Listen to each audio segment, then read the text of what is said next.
ఒక చిన్న ఉదాహరణ చూద్దాము. ఇది TS Telangana school PD question paper ఎప్పుడు జరిగింది అంటే 2024లో, అంటే రీసెంట్గా జరిగినటువంటి ఒక స్టాండర్డ్ క్వశ్చన్ పేపర్. నువ్వు నేను మాట్లాడుకోవడం కాదు, డైరెక్ట్గా మనం ఏదైతే ఎగ్జామ్ రాయబోతున్నామో ఆ ఎగ్జామ్ మాట్లాడుతుంది.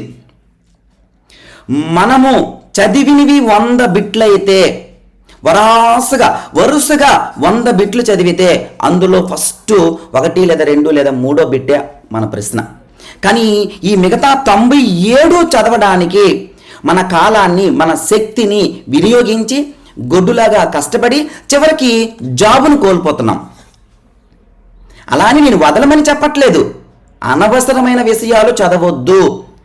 సిలబస్ని కంప్లీట్ చేయడానికి సిలబస్ పేపర్ని ఒక భగవద్గీత, ఒక ఖురాను, ఒక బైబుల్ అని చెప్పింది నేను. సిలబస్ పేపర్ని విడిచిపెట్టకూడదు, ప్రతి టాపిక్ని కవర్ చేసుకుంటూ వెళ్ళిపోవాలి.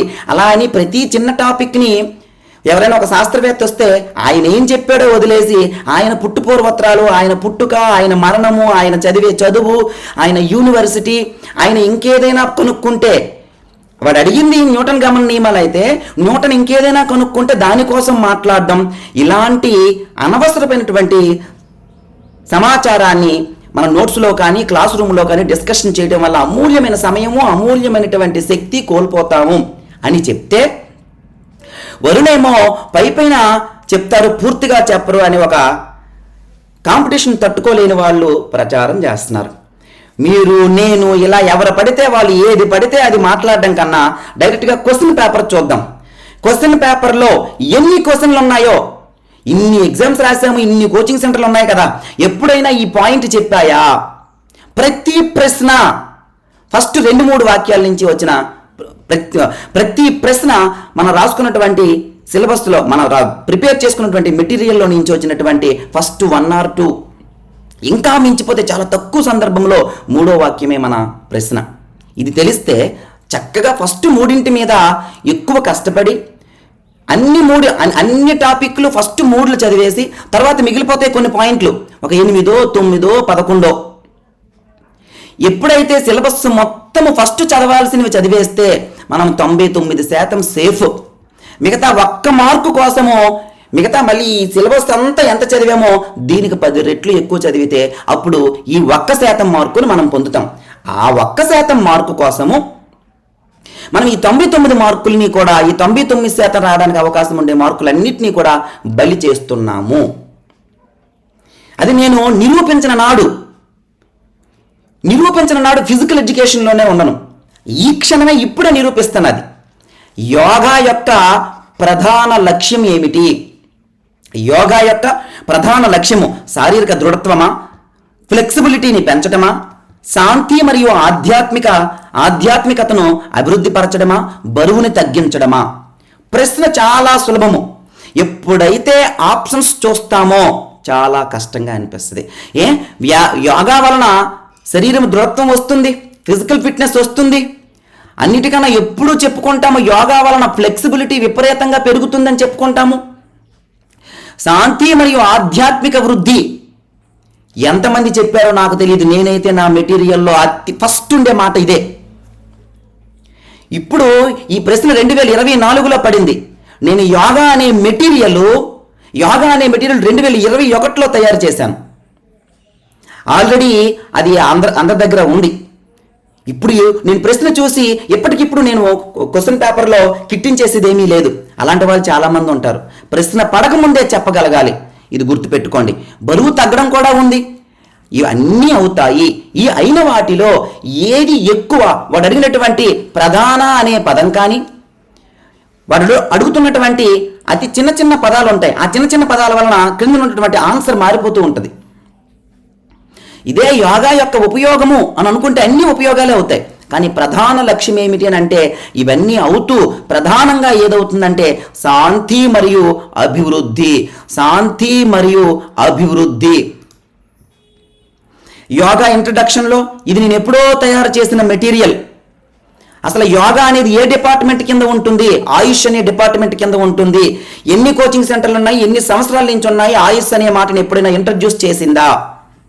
ఆయుష్ అంటే ఏ అంటే ఏంటి, వై అంటే ఏంటి, యుఎస్హెచ్ ఇవన్నీ చదువుతూ ఆయుష్ మంత్రిత్వ శాఖ ప్రకారం యోగా దీని కొరకు సామరస్యము మరియు శాంతి కొరకు, శాంతి శాంతి శాంతి పీస్, యోగా ఫ్లెక్సిబిలిటీ కోసము, యోగా ఫిట్నెస్ కోసము, యోగా ఊపిరితిత్తుల సామర్థ్యం కోసము అన్నీ చెప్పుకుంటాం. విద్యార్థికి ఎప్పుడూ కూడా దానివైపు మనసు వెళ్తుంది. ఎప్పుడైతే నీవు ప్రధానంగా మొదటి స్థానంలోనే ఇంపార్టెంట్ బిట్ని ఎప్పుడైతే పెడతావో లా ఆఫ్ ప్రైమసీ సిద్ధాంతం చెప్తుంది, ముందు ఏదైతే నేర్చుకుంటావో ఒక కాన్సెప్ట్లో వెనక నేర్చుకున్న పాయింట్ల కన్నా ముందు నేర్చుకున్న పాయింట్లు ఎక్కువ కాలము గుర్తుంటాయి, ఎక్కువ ప్రభావవంతంగా ఉంటుంది. ఇదిగోండి నేను ఒక టాపిక్ ఏదైనా ఆసనము ఉందంటే రాబోతున్న బిట్ని ఎక్కడో క్రిందన పెట్టను, నేను దాని ప్రక్కనే బ్రాకెట్లో పెట్టేసి బ్రాకెట్లో ఒక పదం పెడతా. ఇది చదివి దీన్ని చదువుకొని ఆ తర్వాత 1-2 బిట్లు చదువుకొని చివరన ఉన్నటువంటి తర్వాత పాయింట్లు నీకు శక్తి ఉంటే చదువు, లేకపోతే లేదు. ఈ పాయింట్లు నేను చెప్పకుండా ఉండలా, ఈ పాయింట్లన్నీ ఇంక్లూడ్ చేశా. ఈ పాయింట్లు మిగతా అన్ని మెటీరియల్ కన్నా ఒక 4-5 పాయింట్లు ఎక్కువే ఉంటాయి. ఆసనము అనే కాన్సెప్ట్ నేను చెప్తే పడబోతున్న బిట్టును ముందే బ్రాకెట్లో పెట్టేసి, ఇంకా అది ఆ బ్రాకెట్ను కూడా మిస్ అయితే ఫస్ట్ 2 పాయింట్లలోనే బిట్టు కన్ఫర్మ్ అయ్యేలా చెప్పుకొని మిగతా అదనపు పాయింట్లన్నీ కూడా చెప్తాను. అమ్మా ఫస్ట్ ఇది చదవాలి, తర్వాత ఇది చదవాలి, తర్వాత ఇది చదవాలి, ఆ తర్వాత మీకు ఓపిక ఉంటే ఈ తర్వాత పాయింట్లన్నీ చదవాలి అని ఇప్పటికీ 100 సార్లు చెప్పాను. నేను చెప్పిన ప్రతి పాయింట్ ఎగ్జామ్కు ముందు చెప్పిన పాయింట్లు, అవి ఎగ్జామ్లో జరిగాయా లేదా అనేది ఇప్పుడు అబ్జర్వ్ చేద్దాం. యోగాకి మొట్టమొదటిసారిగా ఎంత దగ్గరగా ఉందో చూడండి ఈ బిట్టు. శాంతి మరియు సామరస్యము ఇప్పుడు మనం చదివినటువంటి బిట్టు యోగా యొక్క ప్రధాన లక్ష్యము. యోగా దీని కొరకు, శాంతి కొరకు. యోగా అనేది కళ, శాస్త్రము, ఆరోగ్యకరమైన జీవన శాస్త్రము, ఏకత్వము ద్వారా ఏకత్వము, ఇవన్నీ యోగా యొక్క ప్రధాన లక్ష్యాలే. ఎంత ఇంపార్టెంటో చూడండి. ఈ పాయింట్లు వేరే మెటీరియల్లో ఉండవు, ఉన్నా సరే ఎక్కడో చిట్ట చివరన పెడతారు. సిలబస్ ఫాలో అవ్వకపోతే మనం చదవాల్సిన దానికన్నా 75% ఎక్కువ చదవాలి. మనకి మన శక్తి ఎంతవరకు అంటే 3000 బిట్లు చదవడం వరకే మన శక్తి. నాకు అక్కర్లేదా దానికి మరొక 7000 కలిపేసి 10,000 చదవండి అని చెప్తే ఎక్కువ జాబులు నాకే వస్తాయి. క్లాస్ రూమ్లో నేనేమి చెప్పకుండా ఉండలా, క్లాస్ రూమ్లో అన్నీ చెప్తున్నాను. కానీ ఓవరాల్గా మనము చదవాల్సింది ఏవి చదవాలో, ఏవి గుర్తు పెట్టుకోవాలో ఆ 3000 బిట్లను మాత్రము గట్టిగా పట్టుకోండి. ఇంకా సమయము శక్తి ఉంటే అప్పుడు వెళ్ళండి. ఈ సమయము శక్తి ఉండడం జరగదు. నేనేమి శక్తి దాచుకోమనట్లా, మన దగ్గర ఉన్న శక్తి అంతా వినియోగిస్తే ఇక్కడికి వస్తాం. ఆ విషయం తెలియక 10,000 బిట్లు చదివితే తప్ప, 10,000 బిట్లు చదివితే తప్పు లేదు, దాన్ని 20,000 బిట్లు చదివినా తప్పు లేదు. కానీ అంత శక్తి ఎక్కడ ఉంది అంటున్నాను. Usain Bolt 9.58 seconds 100 metre sprint వేశారు. 9 సెకండ్స్ వేస్తే తప్ప, 9 సెకండ్స్ వేస్తే తప్ప, 9 సెకండ్స్ వెయ్యలేము. వెయ్యలేక 9.58 దగ్గర ఆగారు. చూడండి ఎంత లాజిక్, ఎంత చిన్న లాజిక్కో. ఈ లాజిక్ తెలియక సంవత్సరాలు గొడ్డుల్లాగా కష్టపడి కొట్టాల్సిన జాబును కూడా చేతులా వదులుకుంటున్నాం మనం. నేను వద్దనట్లే, 10,000 బిట్లే చదువుతాం మనం కూడా. నేను కూడా 10,000 బిట్లే చెప్తా. వాళ్ళందరూ 7,000 బిట్లు చదివితే 10,000 బిట్లు నేను చదువుతా, 10,000 బిట్లు నేను చెప్తా, 10,000 బిట్లకి ఎక్స్ప్లెనేషన్ ఇస్తా చాలా నెమ్మదిగా. నేను ఎక్కువ రిపిటేషన్ చేస్తా క్లాస్ రూమ్లో. కానీ ఫైనల్గా మనం చదవాల్సింది ఈ 3,000 బిట్లేరా. ఇవి చాలా ఇంపార్టెంటు. వీటి దగ్గర నుంచి 95% క్వశ్చన్ పేపర్ కవర్ అయిపోతుంది. మిగతా 5% మనకు కావాల్సి వస్తే అప్పుడు 7,000 బిట్లు చదవాలి. మన వ్యాయామ విద్యలో ఎవరైనా తెలివైన వారు ఉంటే అడగండి, లేదా బయట కాంపిటీషన్ ఫీల్డ్లో గ్రూప్స్ చదివిన వాళ్ళు, సివిల్స్ చదివిన వాళ్ళని అడగండి. అప్పుడు ఈ వీడియో మనకు అర్థమవుద్ది. మన బ్యాచ్ అంతా ఇలానే చెప్తుంది. ఎందుకంటే వీళ్ళకి ఒరిజినల్ కాంపిటీషన్ ఏంటో తెలియదు, వీళ్ళకి నెట్ అంటే ఏంటో తెలియదు, వీళ్ళకి ఏపీఎస్సి పెట్టినటువంటి ఎగ్జామ్స్ వాల్యూ ఏంటో తెలియదు. అలా నెమ్మదిగా క్వశ్చన్ పేపర్ అబ్జర్వ్ చేస్తే ఫ్యూజులు ఎగిరిపోతాయి మనకి. అంటే మనం ఎన్నాళ్ళు ఎంత తప్పు చదివామో మనకు అర్థమవుతుంది. ఎండోక్రైన్ సిస్టమ్ ఒక్కసారి చూద్దాం. ఎంత అద్భుతంగా ఈ భూమి మీద, నేను ఈ కోచింగ్ సెంటరే కాదు, ఈ మెటీరియల్, ఈ ఒక్క ఎండోక్రైనే కాదు, ఇక్కడ ఏవో రంగులు ఉన్నాయి, లేకపోతే యోగాకు రంగులు ఉన్నాయి కాబట్టి దీన్ని కంపేర్ చేయండి. ఏ మెటీరియల్ నేను ఇచ్చినా ఏ మెటీరియల్కైనా కంపేర్ చేయండి పక్క పక్కన. ఓవరాల్గా నేను చెప్పిన దాంట్లో సగం మెటీరియలే వాళ్ళ దగ్గర ఉంటుంది. పాయింట్లు నేను వాళ్ళకన్నా డబల్ పాయింట్లు చెప్తాను, కానీ అన్ని చదవాల్సిన అవసరం లేదమ్మా, ఇవి చదవండి అని చెప్పి ఓపిక శక్తి ఉంటే అప్పుడు మిగతా దానికి వెళ్ళండి అని. మీకు నచ్చింది చదవండి నేను చెప్పేస్తానంటే, నీకంత జ్ఞానం ఉంటే, నీకంత మెచ్యూరిటీ ఉంటే నువ్వెందుకు మా దగ్గరకు వస్తావు? విద్యార్థిగా ఏం తినాలో ఏం చదవాలో విద్యార్థికి ఆప్షన్ వదిలేస్తామా? మన తాలూకు అనుభవాన్ని అంతా ఉపయోగించి విద్యార్థికి భారాన్ని తగ్గించాలి. బాగా గుర్తుపెట్టుకోండి, నాకు 10,000 బిట్లు నువ్వు చదవడం ఇష్టం లేక కాదు, నేను చెప్పలేక కాదు. నేను చెప్పడం 10,000 బిట్లే చెప్తున్నాను, కానీ అందులో 3,000 బిట్లు మాత్రమే మన జాబుని డిసైడ్ చేస్తాయి. ఎవరైనా ఒక పెద్ద వ్యక్తి లేదా మధ్యలో ఒక మంచి 2 స్టూడెంట్స్ మధ్యగా ఉండి ఈ కోచింగ్ సెంటర్ల తాలుగా మోసాలేంటో చెప్తానంటే నేను ఎప్పుడు కూడా సరెండర్ అవ్వడానికి రెడీ. ఎంత డబ్బు తినేస్తున్నారో, ఎంత అవివేకంతో పాఠాలు చెప్తున్నారో నేను రెడీ. ఏ సూత్రానికైనా నేను రెడీ. ఇక్కడ చూడండి, ఎండోక్రైనాలజీ ఒక విషయం చెప్తాను. నేను ఎండోక్రైనాలజీ కోసం ఇవ్వాల్సిందంతా ఇచ్చేశాను. ఒక్క ఎండోక్రైనాలజీ 16 పేజీలు విత్ పిక్చర్స్. పిట్యూటరీ గ్రంథి చూద్దాము. దీనినే ఇంకొక మాట పీయూష గ్రంథి అంటాము. ఇది చూడండి, మెదడులో హైపోథాలమస్ క్రింద కాలాంచిక, ఈ మాట ఎవరైనా వాడారేమో చూద్దాం, అనే బృంతం సహాయంతో అతుక్కొని బఠానీ గింజ పరిమాణంలో ఉంటుంది. ఇదే ఫస్ట్ మాట బిట్టు. ఏమి పిట్యూటరీ, ఇప్పుడు ఇచ్చాడు ఇదే క్వశ్చన్ పేపర్లో. ఇదే పిట్యూటరీ గ్రంథి కింద ఎన్ని చెప్పానో చూడండి. పిట్యూటరీ గ్రంథి రెండవ అతి చిన్నది, దీనికన్నా చిన్నది పీనియల్ గ్లాండ్. అది సిలబస్లో లేదు. సిలబస్లో లేని దానికోసం గుర్తుపెట్టుకోవద్దు, చెప్పడం మాత్రం చెప్తాము. సిలబస్లో లేని దాన్ని చదవకూడదు. ఇలా చదువుతూ పిట్యూటరీ గ్రంథి ఆధీనంలో లేనిది పారాథైరాయిడ్ గ్రంథి, మిగతా అన్ని గ్రంథులు పిట్యూటరీ గ్రంథి ఆధీనంలో ఉంటాయి. దీన్ని మాస్టర్ గ్లాండ్ అని అంటాము. ఇది ఎన్ని హార్మోన్లు రిలీజ్ చేస్తుందో చూడండి. Growth hormone, thyroid stimulating, adrenocorticotropic hormone, మరెన్నో హార్మోన్లు రిలీజ్ చేస్తుంది అని చెప్పి, గ్రోత్ హార్మోన్ చెప్పి, వ్యాసోప్రెసిన్ చెప్పి, వ్యాసోప్రెసిన్ అతి ముఖ్యమైనటువంటిది, సొమాటోట్రోఫిన్, అడ్రినో కార్టికోట్రోఫిన్, అలా నెమ్మదిగా వినండి, ట్రోఫోనిన్, ఇలా అనేక అంశాలు, గొనాడోట్రోఫిన్, లూటినైజింగ్ హార్మోను, ఇలా దానివల్ల వచ్చే లోపాలు ఎన్ని ఉన్నాయో చూడండి. Adrenocorticotrophin, prolactin, follicle stimulating hormone, అవి చేసే పనులు, ఇలా ఒక్కొక్క హార్మోన్, ఆక్సిటోసిన్, అవి చేసే పనులు, ఇవన్నీ కూడా పిట్యూటరీ గ్రంథి రిలీజ్ చేస్తుంది. ఎంత ఉందో చూడండి ఒక్క పిట్యూటరీ గ్రంథి కోసం. ఆ తర్వాత థైరాయిడ్ గ్రంథి, ఇదంతా కూడా ఇలా ఒక్కొక్క దానికోసము రీసెర్చ్ చేసినంత చదివితే మనం ఎప్పుడు సిలబస్ కంప్లీట్ చేయగలుగుతామో చూడండి. బిట్ ఎక్కడిచ్చాడు చూడండి, చూడండి ఎంత క్రిందకి ఎన్ని పాయింట్లు ఉన్నాయో. ఈ పాయింట్లన్నీ వదిలేసి పిట్యూటరీ గ్రంథి అతుక్కుని ఉంది, వేలాడుతూ ఉంది, అతుక్కుని ఉంది. ఎక్కడా? మెదడులో. ఈ పాయింట్ నేను చెప్పాను. అమ్మా, ఒక గ్రంథి ఎక్కడుందో ముందు తెలుసుకోవాలి, ఆ తర్వాత అది చేసే పనులు. నీకు శక్తి ఉంటే చదువుతాము, లేకపోతే లేదు. కానీ ఫస్ట్ ఉన్నటువంటి అన్ని గ్రంథుల యొక్క స్థానం తెలియాలి.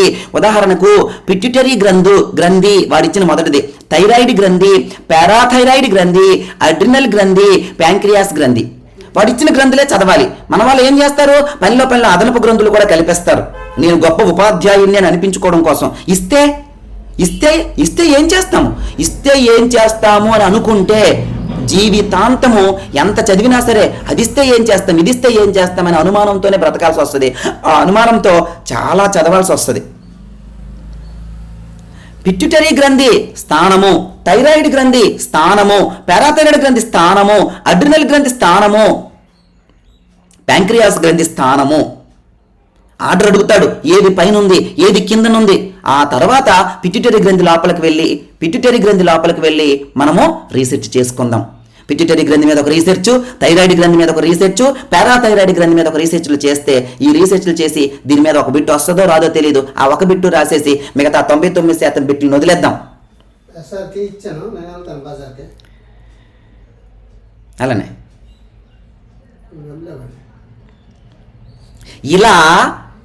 ఇలా మనము ఒక అంశంలో ఏమి చదవాలి ఏమి చదవకూడదో తెలియనప్పుడు, ఏమి చదవాలో ఏమి చదవకూడదో తెలియనప్పుడు మనము కూరుకుపోతాం అందులో. నాకు అవసరం లేదా 10,000 బిట్లు నువ్వు చదవడం, కానీ 10,000 బిట్లు చదివితే ఏ బిట్టు గుర్తుండదు నీకు, మధ్యలోనే వదిలేస్తాము. ముందు 3,000 చదువు, ఇందులో పడుతుందని చెప్తున్నాను కదా. ఎంత శాతము? 95%. ఓపుకుంటే మిగతా 7,000 చదువు. ఆ 7,000 చెప్పకపోతే నాది తప్పు. నా కాంపిటీషన్ తట్టుకోలేక, నా క్వాలిఫికేషన్ తట్టుకోలేక, నాకున్నటువంటి జాబులు తట్టుకోలేక ఈ మధ్యన ఒక కొత్త ప్రచారం స్టార్ట్ అయ్యింది.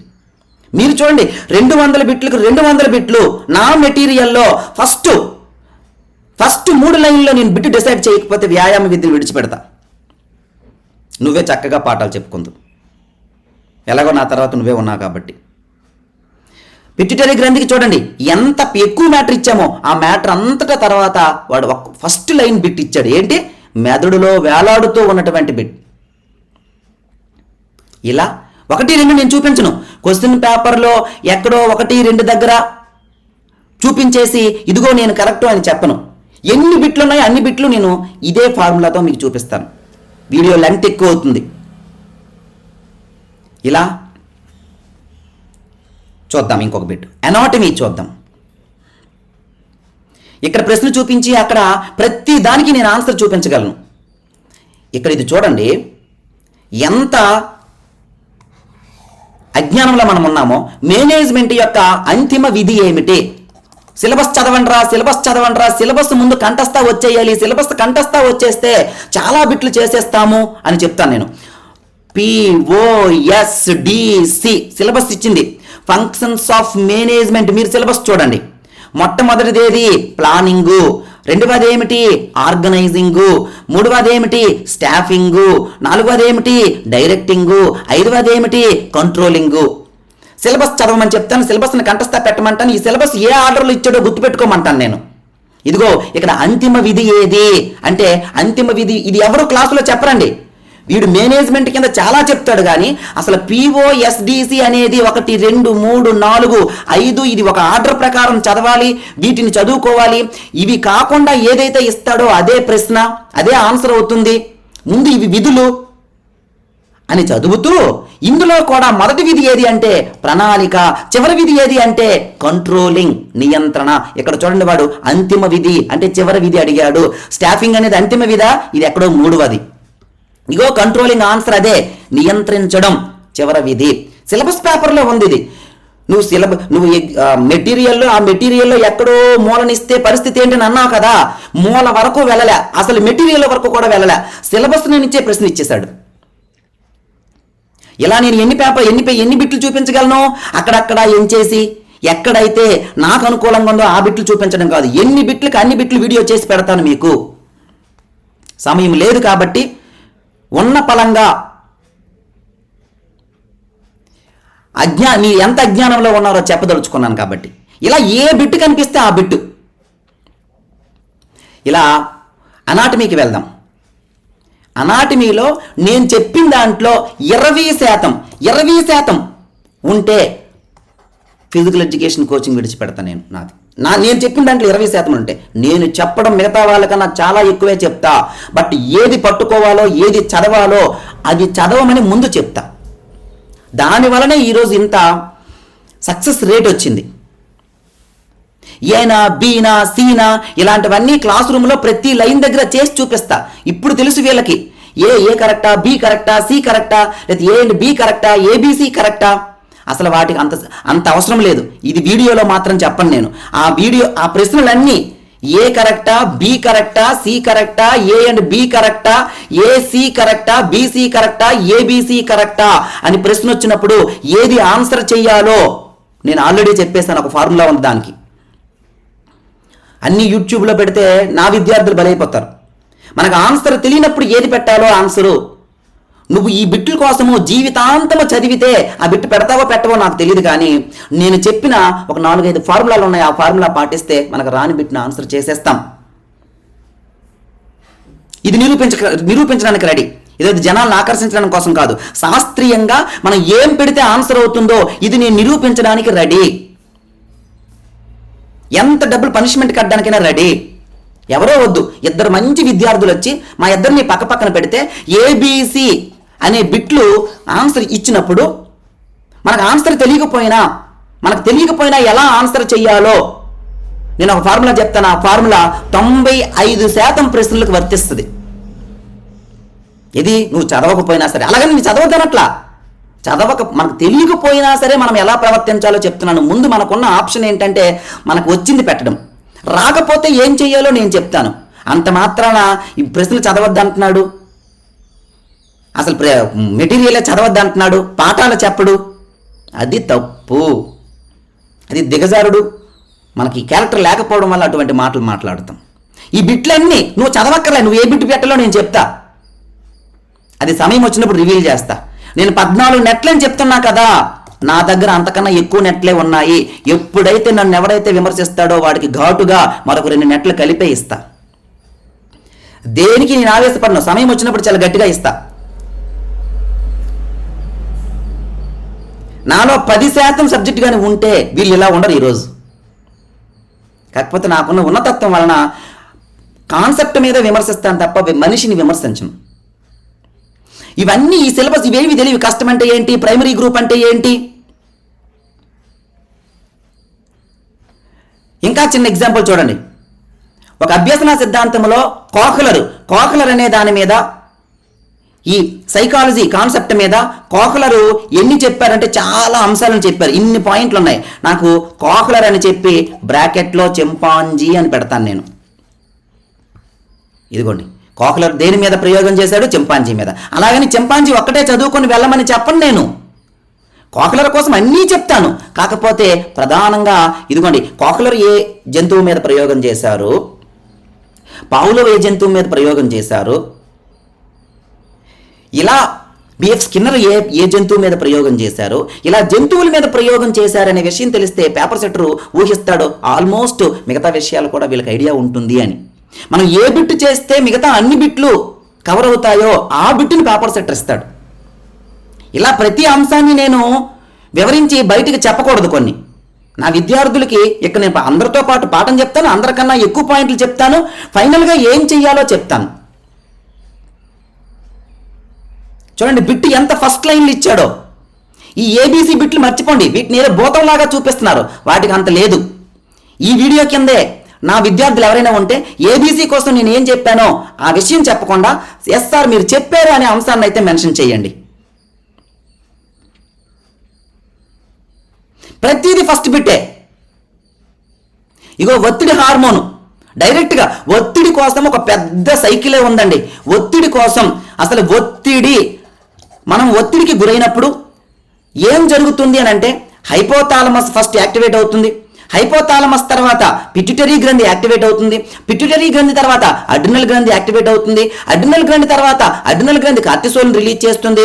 ఈ హైపోథాలమస్ ఏది రిలీజ్ చేసింది, థైరాయిడ్ ఏది రిలీజ్ చేసింది, ఆ రిలీజ్ చేసినవన్నీ కూడా అడ్రినల్ గ్రంథి దగ్గరికి వచ్చి కార్టిసాల్ని రిలీజ్ చేయించి కార్టిసాల్ వల్ల ఏ మార్పులు శరీరంలో జరుగుతాయి, ఇవన్నీ ఒక పెద్ద కథ చెప్పిన తర్వాత ఏవి చదవద్దర్రా, ఇవన్నీ భయపడొద్దర్రా, కార్టిసాల్ అంటే ఒత్తిడి కలిగే సమయంలో కార్టిసాల్ రిలీజ్ అవుతుంది అనే ఒక అంశాన్ని గుర్తుపెట్టుకోండి అని ధైర్యం ఇచ్చి ఈ ఒక్కదాన్నే చదువుకొని మిగతా దాన్ని అట్టా ఉంచమని చెప్తాను. ఇది ఇలాంటివన్నీ చదివేసిన తర్వాత అప్పుడు ఓపుకుంటే ఆ మిగతా చదవమని చెప్తా. అంతేగా వదలట్లే నేను.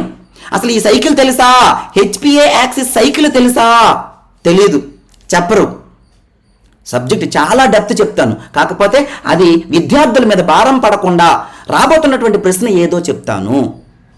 ఇలా ఏదో అక్కడక్కడ కనిపిస్తున్నవే కాదు, ఎన్ని బిట్లకి అన్ని బిట్లు నేను ఆన్సర్ చేస్తాను. సమయం లేదు వీడియో చేయటానికి. బ్యాచ్ అక్కడ ఉంది రెడీగా, స్టార్టింగ్ ఈరోజు క్లాసులు చెప్పడం కోసం. రోజుకి 15 గంటలు చదువుతా. ఏదో నీలాగా 2-3 సెలెక్టెడ్ సబ్జెక్టులు చదువుకొని మిగతా మంచి ఉపాధ్యాయుని పట్టుకొని ఆయన చేత మిగతావన్నీ కంప్లీట్ చేయించట్లా నేను. మొత్తం నేనే చెప్తా. నాకా చెప్తున్నావు నువ్వు కష్టపడడం కోసము, అధిక బిట్లు చెప్పడం కోసము. ప్రతి బిట్కి నా మెటీరియల్లో ఫస్ట్ 2 లైన్లు లేదా ఫస్ట్లో బ్రాకెట్లో పెట్టేసిన బిట్టే ఉంటుంది. మీసోసైకిల్ ఇవన్నీ ఫస్ట్ బిట్లే. వీడియో చేస్తాను ఇంకొకటి. ఇక్కడ చూడండి, మీకు ఆయన విద్యార్థి ఎవరంటే సూపర్ కంపేషన్ అనే మాట చెప్పారా, పీకింగ్ అనే మాట చెప్పారా, ట్యాపరింగ్ అనే మాట చెప్పారా, ఇవన్నీ టెక్నికల్ టెర్మినాలజీ. ఇవి చెప్తూ ఆ తర్వాత మిగతా అంశాలన్నీ కూడా చెప్పాలి. ఇవి చెప్పకుండా నేను ఎక్కువ పాయింట్లు చెప్పాను అని అంటే ఎక్కువ పాయింట్లు అనేవి ఎక్కువ పాయింట్లు కాదు. ఒకవేళ పాయింట్లు లెక్క పెట్టినా సరే అనవసరమైన పాయింట్లన్నీ కలిపేసి చెప్పాల్సిన వదిలేసి అన్యాయంగా శ్రమను దోచుకోవడం మనం.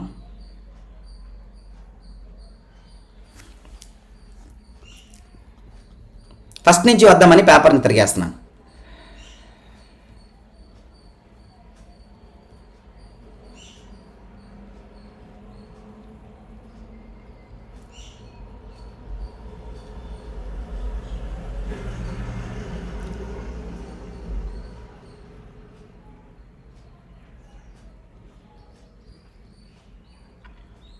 ప్రతిదీ ఫస్ట్ పాయింట్స్ అండి. ఇవన్నీ కూడా నాకౌట్ కావచ్చు, రిమైనింగ్ కాన్సెప్ట్స్ ఏవైతే వస్తున్నాయో అక్కడ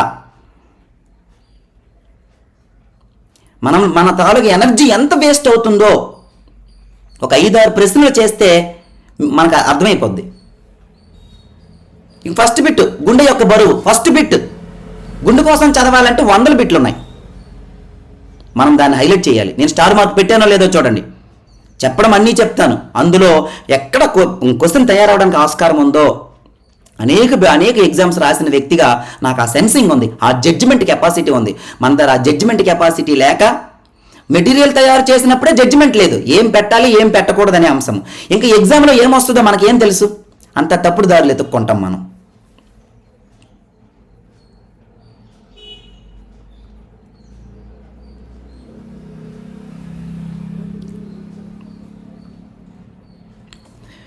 Raj Kumari Amrit Kaur coaching scheme 1953 first line కూడా కాదు, బ్రాకెట్లో ఉన్నది.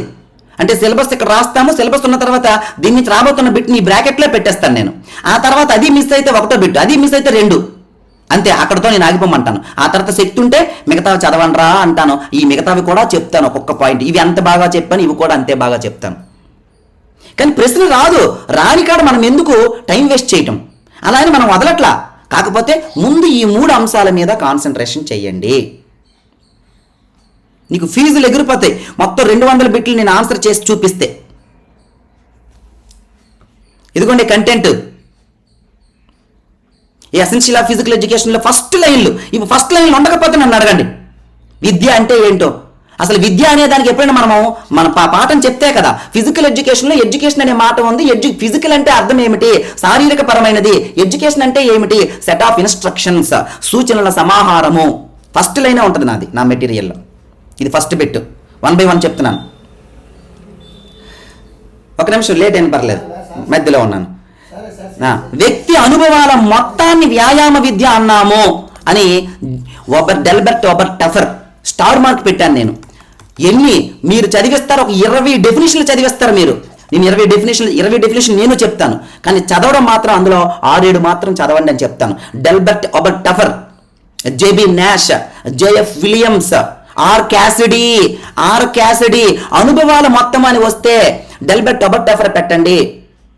మార్పుల అనుభవాల మొత్తము, మార్పు అని వస్తే క్యాసిడీ, సి ఫర్ చేంజ్ అని గుర్తుపెట్టుకోండి. మార్పు అనే మాట కనిపిస్తే క్యాసిడీ అనే వ్యక్తిని గుర్తుపెట్టుకోండి అని చెప్పి క్యాసిడీ చెప్పిన మొత్తం నిర్వచనం చెప్తాము. చెప్పి ప్రధానంగా గుర్తుపెట్టుకోవాల్సిన మాట ఏమిటి అంటే మార్పుల ద్వారా వచ్చిన మొత్తం అనుభవం.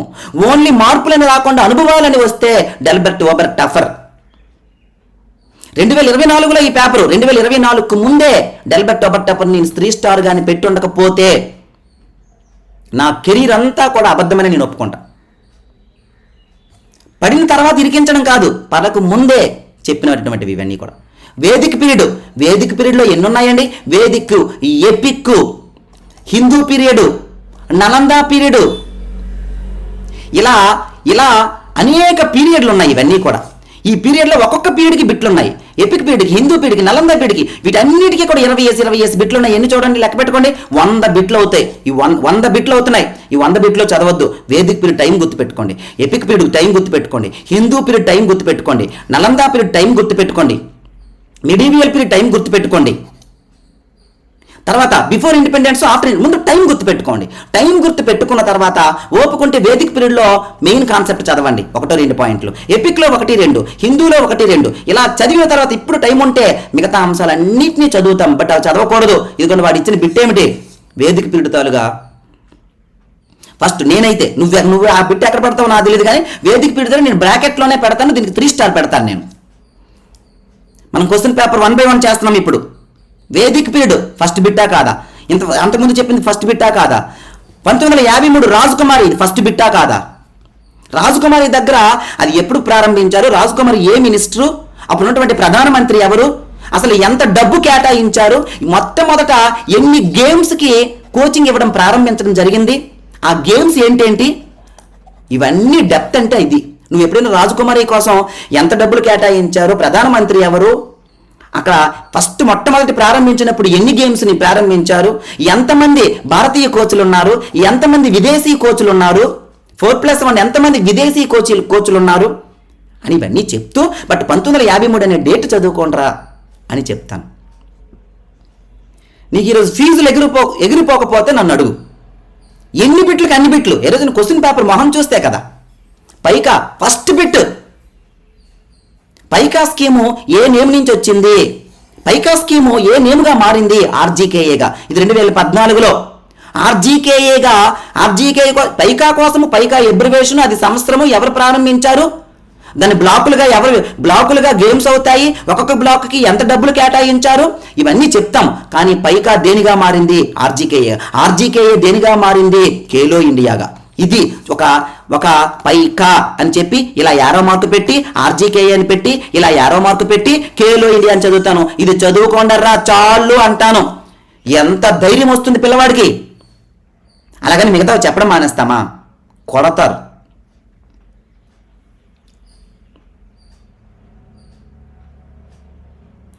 ఫస్ట్ బిట్లు ఇవన్నీ కూడా ఇలా దేన్ని చూసుకోండి, ఫస్ట్ లైనే బిట్స్ మనకి. అర్జున అవార్డు ఎవరెవరికి ఇస్తారు, ఇగో ఏబిసిడీలు. ఒలింపిక్లో, ఏషియన్ గేమ్స్లో, అంతర్జాతీయ స్థాయిలో ప్రదర్శించిన వాళ్ళకి, ఏం కబడ్డీ ఖోఖో వాళ్ళకి ఎవరా ఇస్తారు, ఎవరు అని అంటేనే ఇక్కడ నెగిటివ్ పాజిటివ్ అనే ఒక పెద్ద కాన్సెప్ట్ ఉంది. ఆల్రెడీ చెప్పాను కదా, ఏబిసి ఇస్తే ఏం చెయ్యాలి అనేది. నేను అది చెప్పను, నేను అది ఇక్కడ అనేక ఎగ్జామ్స్ రాసి బిట్ ఎలాగొస్తుందో పరిశోధన చేసి ఆ శక్తులన్నీ నా విద్యార్థులు దారిపోస్తున్నాను.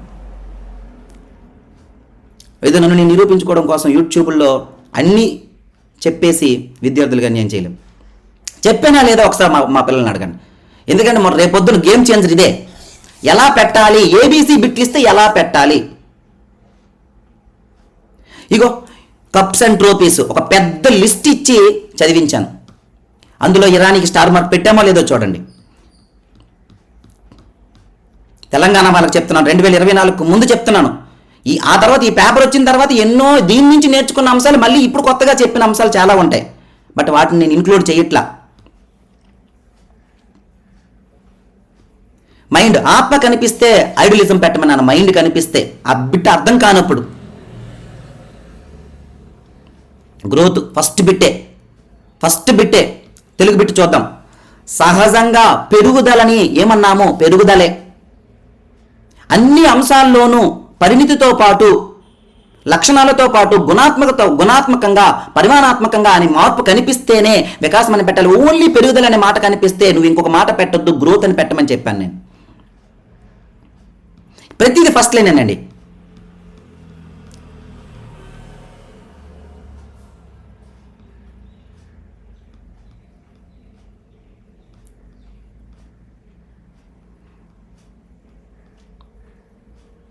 షెల్ను ఎక్టోమార్ఫ్ అంటే ఏంటి, ఫస్ట్ లైన్.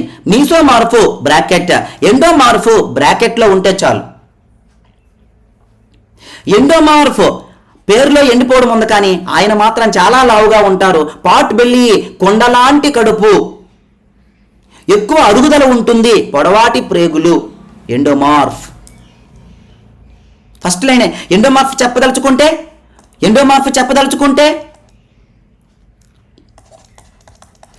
ఇలా ఇవి చెప్పచ్చు. మరొక వర్గీకరణ చెప్పచ్చు. అలానే కొన్ని దీని కింద ఒక 10 పాయింట్లు చెప్పచ్చు. బట్ ఇవేమీ అక్కర్లా. ఫస్ట్ లైను ఎండోమార్ఫ్ ఎలా ఉంటాడు? లావుగా, పొట్టిగా, పెద్ద పొట్టతో, పాట్ బెల్లి అని అంటాము. Pot belly. వీళ్ళు ఏ గ్రేడ్లో ఆడుతారో అక్కడ ఒక స్టార్ మార్క్ పెడతాము, లాస్ట్లో ఒక స్టార్ మార్క్ పెడతాము. అయిపోయింది బిట్టు. ఈ మధ్యలో చాలా ఉన్నాయి. వీటన్నిటినీ చెప్పేసి ఎందుకు నలగొట్టాలి పిల్లల్ని? అలాగని చెప్పడం మానేస్తామా? నేను నలిగిపోతాను, నేను చెప్తాను. బట్ రిస్క్ తీసుకుని నేను చెప్తున్నాను. ఇదిగోండి, ఈ 2 పట్టుకొని వెళ్ళండి. ఎక్టోమార్ఫ్కి ఉన్నటువంటి ఫస్ట్ లైన్ పట్టుకోండి, మీసోమార్ఫ్ ఫస్ట్ లైన్ పట్టుకోండి. ఎక్టోమార్ఫ్ ఏ గ్రేడ్లో ఆడుతాడు, మీసోమార్ఫ్ ఏ గ్రేడ్లో ఆడుతాడు, ఎండోమార్ఫ్ ఏ గ్రేడ్లో ఆడుతాడు. అంటే 2 బిట్లు యాడ్ చేసాం. దీనికి 2 బిట్లు, దీనికి 2 బిట్లు, దీనికి 2 బిట్లు. మిగతా కాన్సెప్ట్ అంతా చెప్తాము. ఏంటి ఈ 1 1 7 1 7 1 7 1 1 ఇలా ఈ కాన్సెప్ట్ ఏంటి? షెల్డన్ ఏంటి? ఆయన రాసిన పుస్తకం ఏంటి? ఎప్పుడు చెప్పారు? క్రెస్మర్తో దీనికి పోలిక ఏమిటి? అన్నీ చెప్తాం.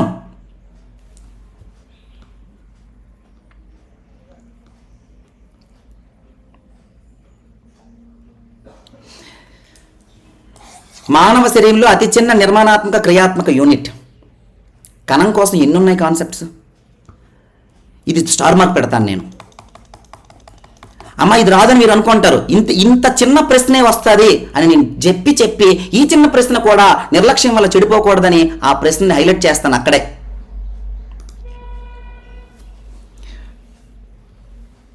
అనాటమీలో ఏం జరుగుతుందో చూద్దాం. సెల్లో వాడు అడిగింది ఏంటండి?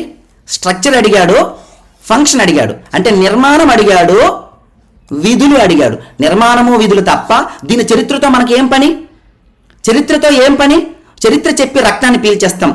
దానికి ఫాదర్ ఎవడు? Andreas Vesalius. భారతదేశంలో ఫాదర్ ఎవరు? సుశ్రుత. భారతదేశంలో ఫిజియాలజీ ఫాదర్ ఎవరు? మధుసూదన్ గుప్తా. అలానే ఇది అనాటమిక్ సిలబస్లో అడిగినదే. ఫైజిస్ అంటే ఏమిటి, ప్రకృతి మూలము, దానికోసం తర్వాత మాట్లాడతా. తర్వాత కణాలు చూడండి.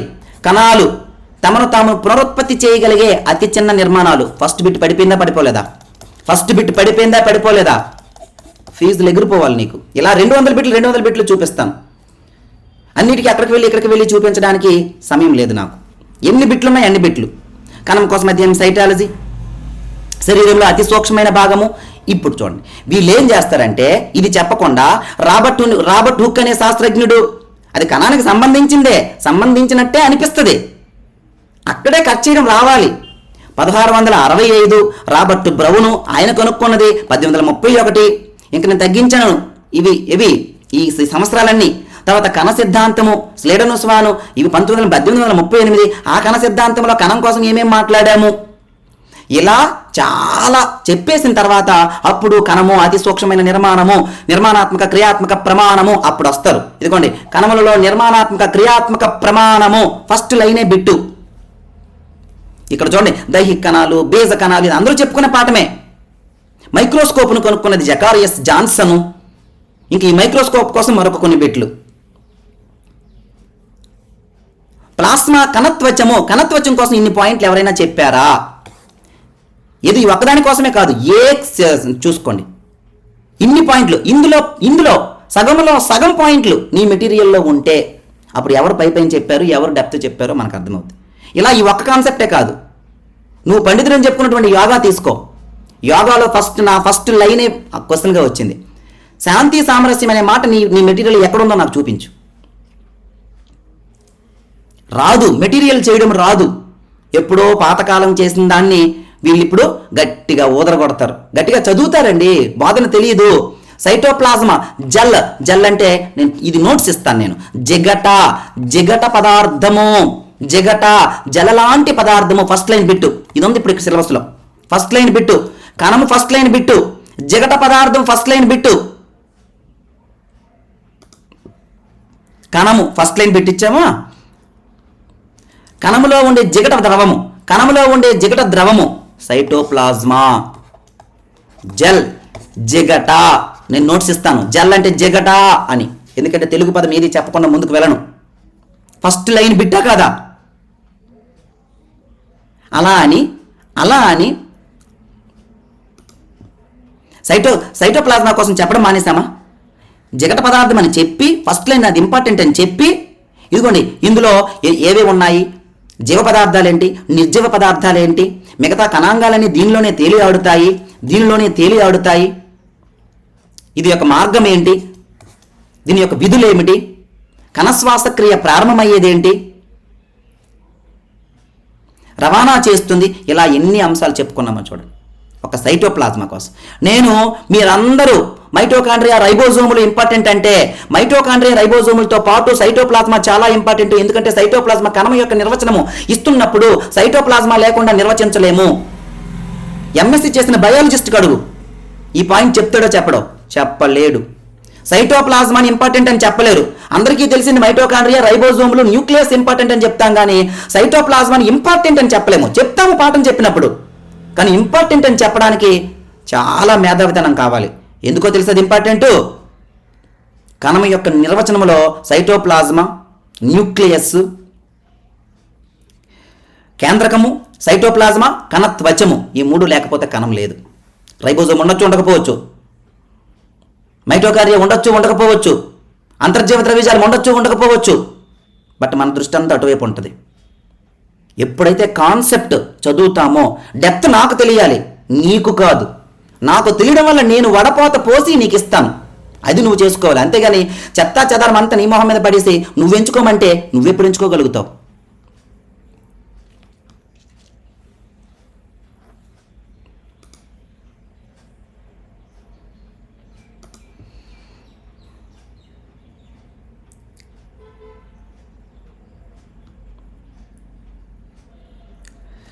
అనాటమీ చూడండి, అన్ని ఫస్ట్ లైన్లే. గుండె యొక్క ఫస్ట్ లైన్ 8 నుంచి 9 ఔన్సులు అని, 250 నుంచి 350 గ్రాముల్లో చెప్పుకుంటే, లేదా ఔన్సుల్లో చెప్పుకుంటే ఇది ఫస్ట్ బిట్లే. వైటల్ కెపాసిటీ ఫస్ట్ బిట్టే. దాని యొక్క నిర్వచనం అడిగాడు, ఇదేమి డెప్త్ అడగల. స్వచ్ఛందంగా ఒకసారికి గరిష్టంగా విడవగలిగే గాలి వైటల్ కెపాసిటీ. అమ్మా ఎక్కడో అడపా దడపా తప్ప మ్యాక్సిమం 95% ఫస్ట్ లైన్సే బిట్లు. అసలు ఫస్ట్ లైన్ కూడా వద్దు, బ్రాకెట్లో నేను ఇస్తాను. ప్రతి దగ్గర కూడా బ్రాకెట్లో ఇస్తాను. మీకు ఉదాహరణ చూపిస్తాను బ్రాకెట్ అంటే ఏంటనేది. ఆ కాన్సెప్ట్ దగ్గరకు వచ్చేసరికి ఇవన్నీ కూడా ఎక్కడా ఉండవమ్మా. ఈ కాన్సెప్ట్స్ ఏవి ఉండవు. ఆధునిక పితామహుడు ఎవరు? ఇది చెప్తారు, పతంజలి చెప్తారు యోగా పితామహుడు. బట్ ఆధునిక పితామహుడు ఇక యుజ్ అంటే ఎన్ని ఉన్నాయో అన్నీ చదువుతాము. ఇందులో యోగ్ అనేది ఇంపార్టెంటు.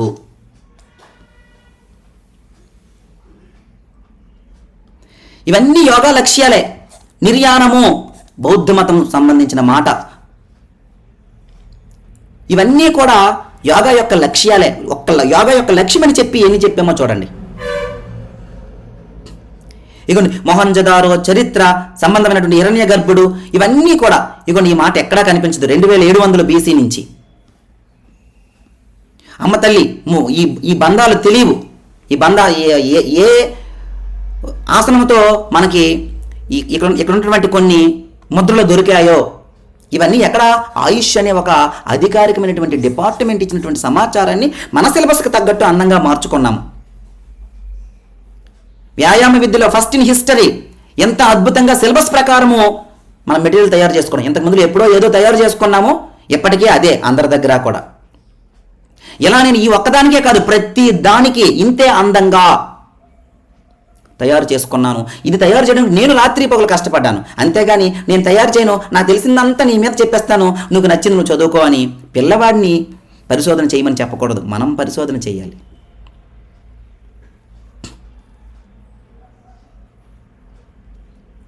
గుర్తుపెట్టుకోవాల్సిన మాటలు అన్నమాట. మొత్తం వాక్యం చదువుతాము, కాదు కూడదు అనుకున్నప్పుడు ఆ గుర్తుపెట్టుకోవాల్సిన మాటలు ఇవన్నీ కూడా. అదేదో అందం కోసం వేసిన రంగులు కాదు. ఈ పాయింట్ ఎక్కడ ఉంటే చూడండి, రేపు పొద్దున రాబోతున్న మాట అదే. యుజీరు, చాలా మంది యుజ్ దగ్గర ఆగిపోతారు. యుజీర్ అనే మాట కూడా ఉంది. ఇగో నేను చెప్పిన తర్వాత యోగా ఇన్స్టిట్యూట్స్ సిలబస్లో ఉంది, ఈ మెటీరియల్లో లేవు. 10 యోగా ఇన్స్టిట్యూట్స్. ఈ యోగా ఇన్స్టిట్యూట్స్ ఎక్కడో కనబడింది, రోడ్డు మీద కనిపించింది ఇక్కడ రాసేలా.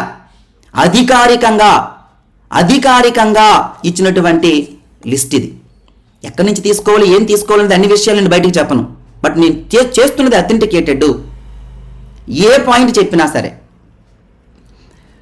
ఇక్కడ చూడండి, యోగాలు, కర్మయోగా కింద ఇన్ని పాయింట్లు ఉన్నాయా, జ్ఞానయోగా దగ్గర ఇన్ని పాయింట్లు ఉన్నాయా, బట్ ఏ పాయింట్ గుర్తుపెట్టుకోవాలో నేను చెప్తాను. అన్ని పాయింట్లు చెప్పేసి ప్రతి పాయింట్ని ఎక్స్ప్లెయిన్ చేసేసి